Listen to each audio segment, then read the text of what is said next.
Japan, which is probably the most masculine country in the world. My colleagues took me out for a wild night, ended up in a Yakuza kind of area because I wanted to see that, and I think they had fun. So Japan really lives through values.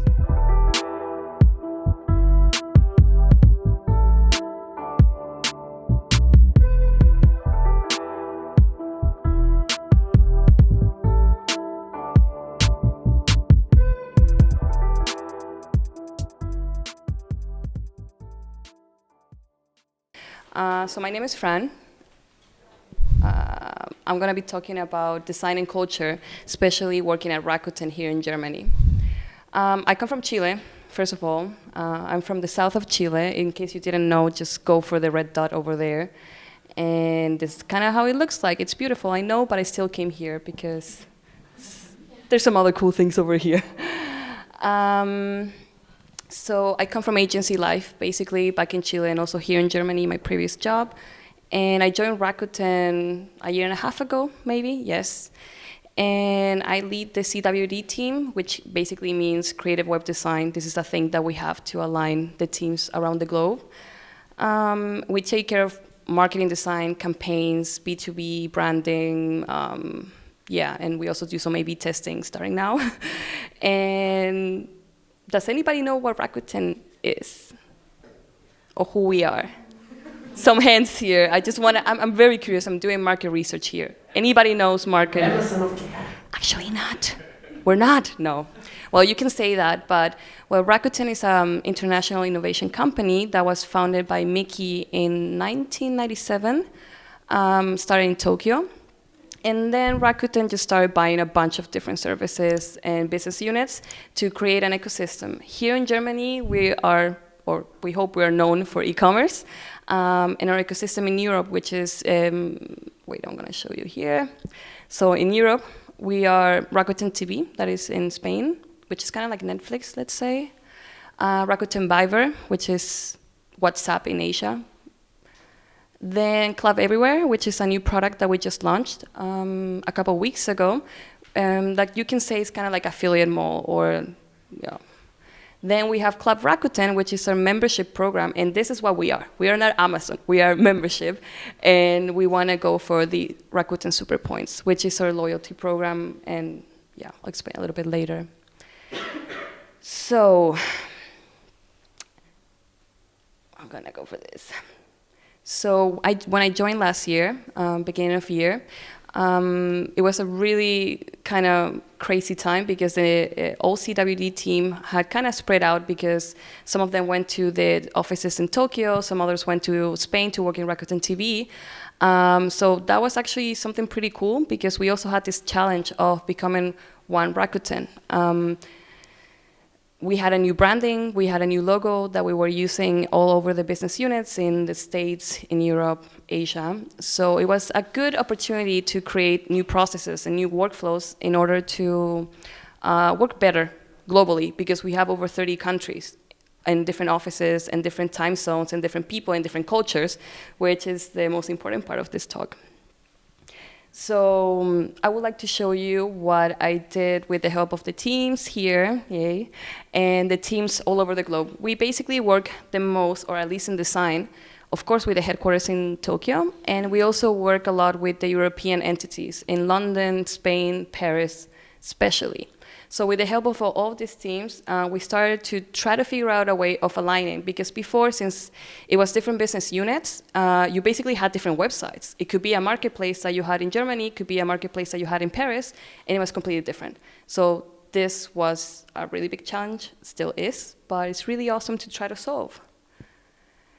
So before getting into what we did in Germany with the help of Tokyo to figure this out, I wanted to show you some graphics because I'm kind of nerdy for those KPIs, and I found it very interesting. I was lucky enough to go to Tokyo last September because of a project that I'm gonna explain to you in a bit, but I wanted to show some stuff because coming from South America, moving to Germany, and then going to Tokyo was a little bit crazy, and there's a lot of things that kind of freak me out or I don't understand.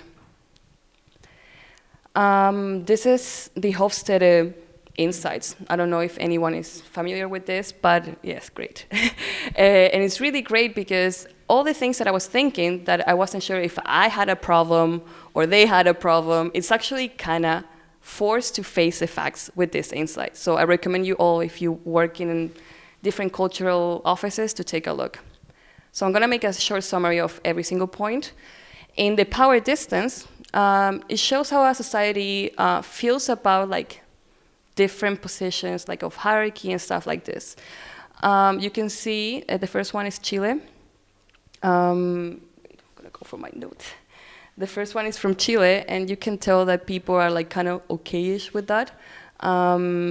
They accept that there's a different society. Where I come from, everything has to do with that. If you meet a person, the first thing you're gonna be asked is like, to which high school did you go to, even if you're 40? Because the high school you went to completely translates into how much money you have. Then in Germany, we can say, I mean, it's a social kind of environment, so everything is a little bit more equal, and then you have the middle class as prominent, and everything is for everyone. Then in Japan, it's kind of in between, because they have hierarchy, but at the same time, they work as a team, they work as a unit, and that's the most interesting part of it. Then individualism. This, I think, was key part of everything that we did within Europe and Japan. Chile, we really have to stick as a team or else we're gonna lose our jobs. So it's either you make it, you ride or die, basically, and you need to work as a team. And you think about the entire like society, not in a social way as Germany, like in laws, but more in a bonding way. Then Germany, it's all about family. You just care about your family, like you know your contract is until 6. I'm sorry if I offend anyone, but if you know your contract is until 6, you're gonna go because you're gonna go see your family. You don't care if you leave the job for someone without a family or whatever, you know? And then in Japan, they're in the middle. Again, they work, I could say they're extremely like into competition, but at the same time, they compete between groups. Again, it's all about the team. They compete between companies or different groups and stuff like that. Like if you're late for a meeting there, which happened to me one day because the Crimson House in Tokyo, it's 26, 27 stories, and going into one elevator to another takes you like 15 minutes. So of course, I was a little bit late sometimes, and I had to apologize to every single person there. You know, like go in there and do this crazy thing. Then masculinity, this could mean two things, but I'm gonna go for the one of like how society, like a higher level, it's like people are more into achieving stuff and like more competition. And if it's like a more feminine one, which is a lower score, it's more about modesty, cooperation, quality. Again, the one from Chile, it's all about cooperation, because if not, you lose your job if you don't work as a team. Then we can see in Germany, it's like kind of in between, because also the role of women, it's kind of like fair, like you get to do stuff if you're a girl. In Chile, it's a little bit more complicated. And then we see Japan, which is probably the most masculine country in the world, for a lot of facts, but mostly because they really think they can get ahead of life in work and achieving stuff like this. Then uncertainty avoidance. This is how societies are going to deal with uncertainty. Chile and Japan are kind of similar because we have earthquakes. Actually, my house was flooded with lava, ashes quite a few times. Back at home, because I had a volcano exploding every few years next to my house. So all the rules and all these things like evacuation meetings or evacuation roads, you know them because you need to survive with them. And this is something that here in Germany you're never gonna have. So you can see that it's a little bit lower here. Of course you have your rules and your laws and everything to protect what you know it's gonna happen, but in Japan and in Chile it's pretty common. Like you don't know what's gonna happen the next day. And long-term orientation, this one is pretty interesting for me. Again, this one is a little bit tricky, but it's how countries see themselves later. One thing that really nailed for me, working in a Japanese company, is that corporate-wise, they care more about being sustainable and giving like a good thing to society. So of course, they're into revenue, but they accept loss if this is going to bring a long-term good thing for years to come for families and stuff like this, which actually makes a lot of sense in my company with some decisions that are being made. So I'm okay with it now after seeing this. And the indulgence, this one, yeah. I mean, in Chile, because we don't know what's going to happen the next day, we just go for it, and we don't care if we're going to be in debt or whatever the next day. We just go have fun. Uh, yeah, this is kind of how I ended up here in Germany. I just packed my bags and came here. I didn't know what I was going to do the next month. And in Germany and Japan, it's kind of the same, where people don't know if it's okay to be having that much fun, which I don't see it that much, because in Japan, my colleagues took me out for a wild night, ended up in a jacuzzi kind of area because I wanted to see that, and I think they had fun. So let's see.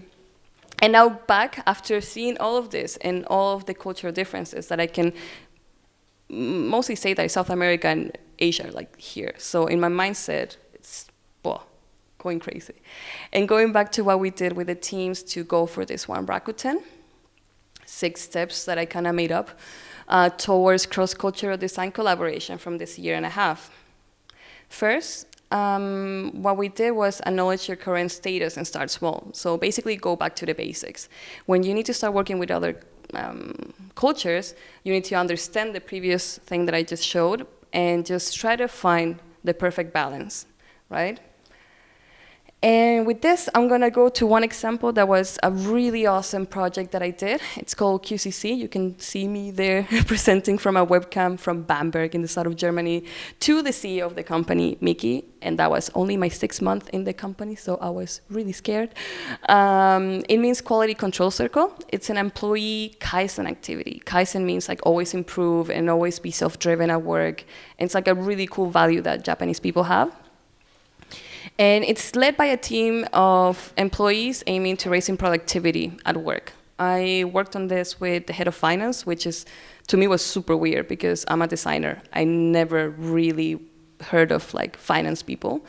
And we were doing a lot of investigation about what the problems were into creating the team. As I said, the team didn't exist in this time. So we had the opportunity to create it from zero, understanding what we needed to do with Japan.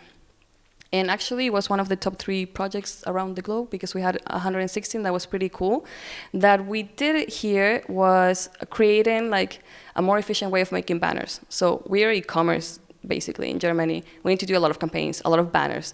In Asia, in Tokyo, they have 350 people in our same team that here we're like 5. And over there, they do everything super manual. They do, like, everyone knows what they need to do, and they always repeat this.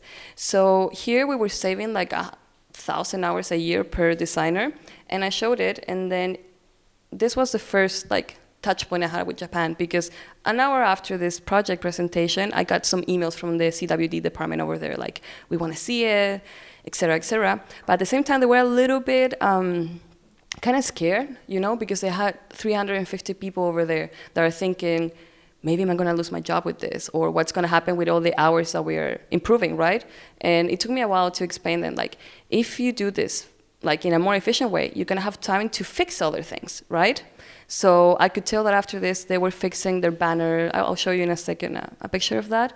But it was pretty cool because we're still using it, and we're still using the QCC way of resolving problems, which is basically like a scientific method with hypothesis and then test and go find some KPIs about it. And this was basically the video that I showed to our CEO, which was new guidelines for easier banners, let's say. How we were going to do it, because also when I joined, we didn't have many brand guidelines because we were going through a new rebranding, right? So we needed to start from zero. Yes, and that was it, 6 months of work to do that, basically. Then the second one, which is completely hand by hand by the first one, is productivity. I only landed in that project because I was going around like crazy to everyone in my company saying, we need branding, and the head of finance listened to me, and he was like, I have a project you might like, and that's why we did the other one. So productivity is really important. If you're gonna try to work with other people from other cultures, you need to show them that you're interested, you need to show them that you want to do the work. and understand design in different culture environments. I have to say, the first time I saw the Rakuten Japanese website, I was like, oh my God. Like, first of all, we have the different language, and then everything is a bit crazy. But here's current screenshot of how it looks there. But as you can see now, they have a little bit more alignment in banners and stuff like this that they took from the other project. So this is something that they could use themselves over there. Then we have the German one, which is completely like less saturated, because here people will go crazy if they needed to start looking for all the offers and et cetera, et cetera. Then I have another example of how we collaborate with Japan. We have this team over there that is called REX, Rakuten Experience Team, let's say. And we've been collaborating with them for over a year now. And they create a guideline on how to do product design.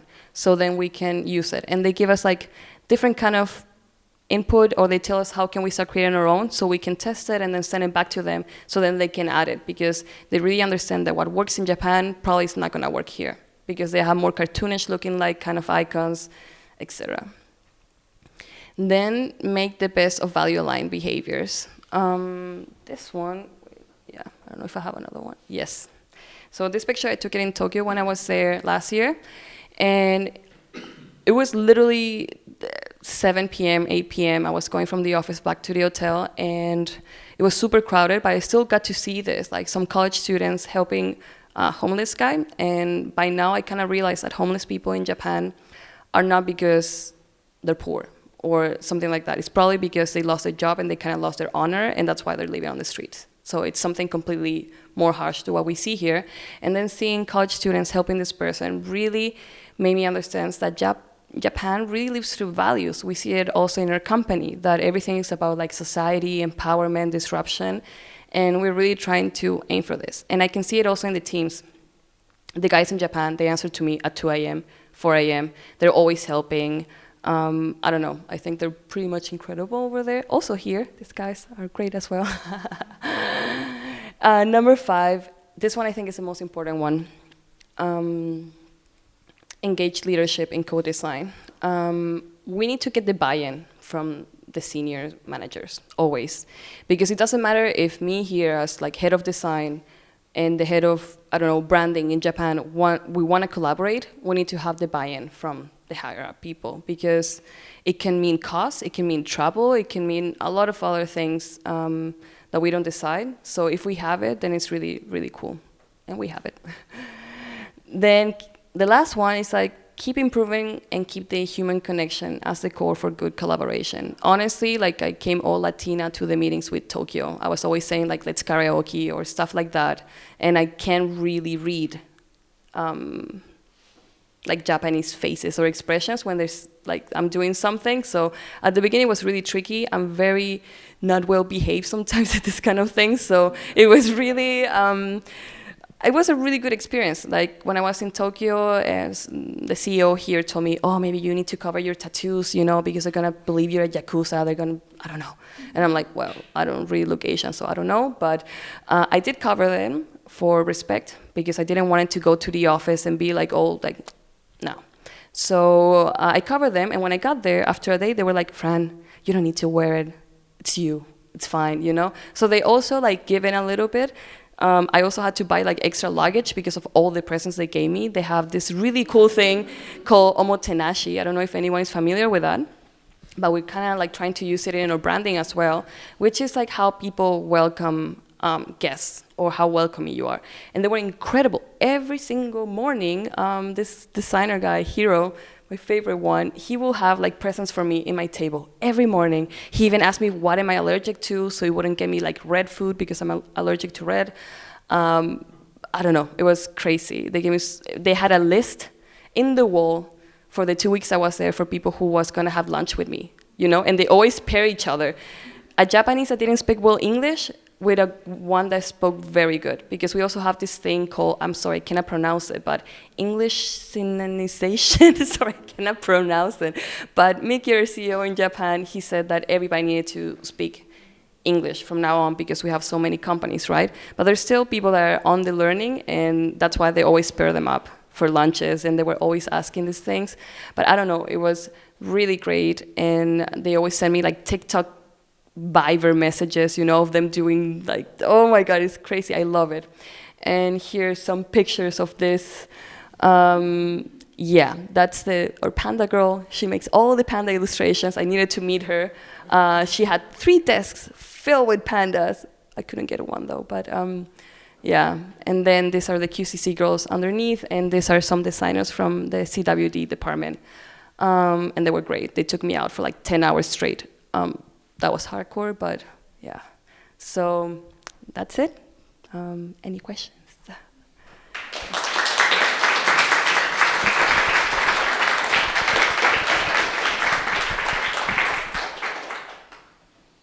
While you think of your questions,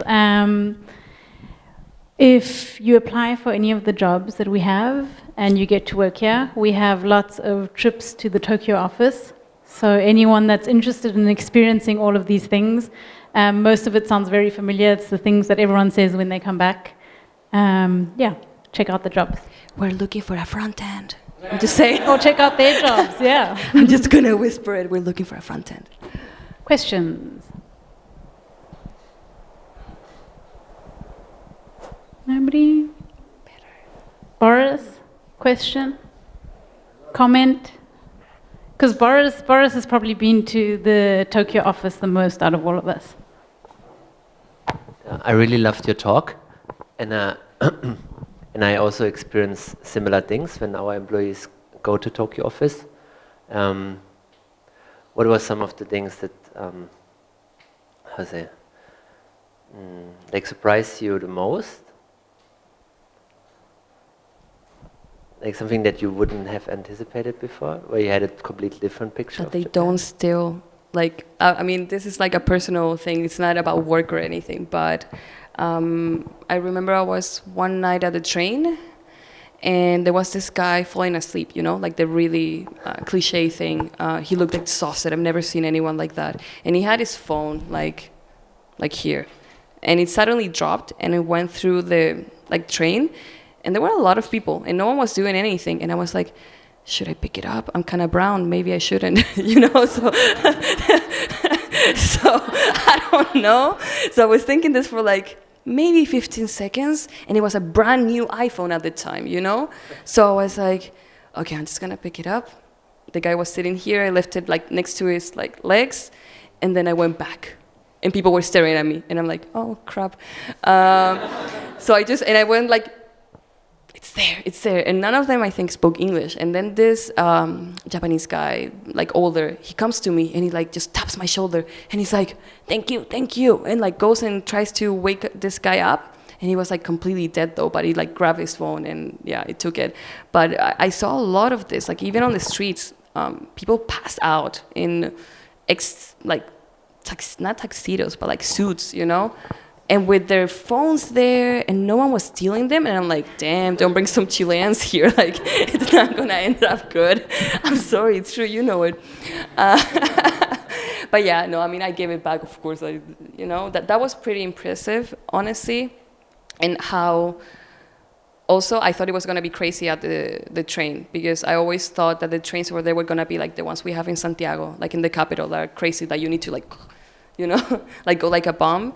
But here they're crowded, but they really have their system of being very, I don't know, they have a place for everything. They have lines for everything. That's it. They have lines for everything, So it's kind of chaotic, but they have lines for everything. At lunch in the Rakuten Crimson House, they had lines that said sushi, salmon, dessert, So and everything was in English, even though that probably most of them were Japanese, and you just had to follow a line for the miso soup. And I thought, oh, that's great, because how many employees we have there? A couple thousands, at least, yeah, I don't know, a couple thousands. I mean, 26 floors, 300 people each floor. Do the math. Yeah, no, crazy.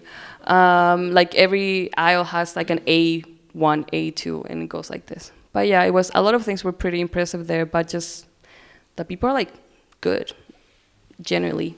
Nice. I don't know, that impressed me. Thanks for that.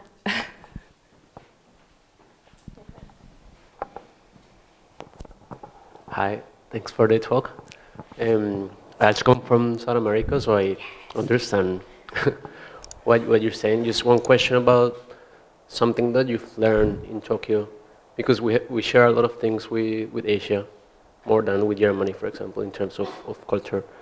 Something that you've learned in Tokyo that we can do in South America, for example, to take design into the leadership level, because in South America there is also a lot of resistance between leadership and design, but countries like Japan, they've done it. So it's something that you will like to tell people in South America, like from your Tokyo perspective. I don't know if I'm going to answer to this correctly, but I have to say one of the reasons why I moved here is because to be a girl designer in Chile is pretty tough. I'm head of design here. Literally that day when that happened, I cried because that would have never happened to me back at home. I would have never gotten the chance, honestly. Like, girls normally will be account forever, or you're just going to stay forever until 2 a.m. doing a junior work, even if you're like 45. You know how it is. So I wouldn't know how it was because back in Chile, I was working in agencies, I was working for fashion design as well. But it was like I knew what I had to do every day, and I really never was in between those decisions because everything was very straightforward between like account and whatever. And I never worked in a company like Rakuten. I kind of did, but it was in the fashion part, so I wouldn't know. Because here, at least in Berlin, I can just go to the CEO's office and or go have a cigarette with him, or it's pretty straightforward. I have an idea and I will go to the head of marketing and say ooh, let's use this, And it's like, do you have the time to do it? Do it, It's pretty straightforward. In Japan, there's, as someone else said today, you need to go through a lot of decision-making stuff, For example, that project of the banners, I presented it last year and they're just gonna start doing it now. So it took them a year to decide that they wanted to go for this, even though that it saves you 1,000 hours per designer a year. So I don't know, but to South Americans, I will say, please come here, really. No, really, I don't have an affinity for this, but I think we have another mindset over there in terms of solutions, how to develop solutions, because as I showed in the culture kind of graphs, we are more like do or die, right? So we need to do this in order to save our job, which if we save our job, we save our health, we save our house, we have so many things to lose if we lose our job. And we don't have as many social security systems as in Germany, right? So we have a different kind of mindset. If you have a problem, you're gonna have A, B, or C. In Germany, I think it's more A. And in Japan, you also have other choices, but they're probably going to get to the right decision because they're going to think about it so much. And then they're also, as someone else said today, they're not afraid of testing. That's the thing here in Germany as well. It's kind of complicated. So for a designer coming from South America working here, I kind of feel some things go too slow. But yeah, there's other cool things here that you get the chance to do your job, not like back at home. So. I have one more question. How do you get feedback from your Japanese colleagues? 1 second.